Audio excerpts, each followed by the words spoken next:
काय गे, ही अशी भांडी घासतात? तुझ्या आईने कशी भांडी घासायला शिकवली आहे? काय झालं आई? आईवर का जाताय?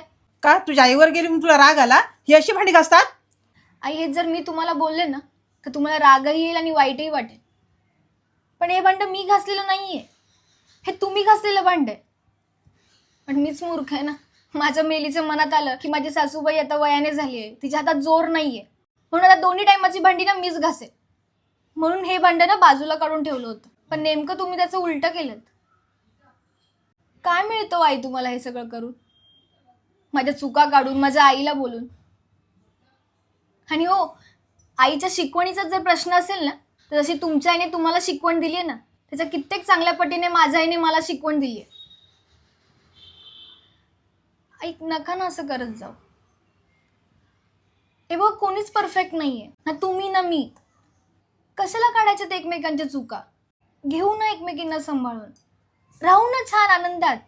आणि या सगळ्या गोष्टी करून आहे ना, तुम्हालाही त्रास होतोय, मलाही होतोय आणि यांनाही होतोय. फक्त कोणी बोलत नाहीये एवढंच. सॉरी, माझं काही चुकलं असेल तर द्या, मी ते भांडं घासते.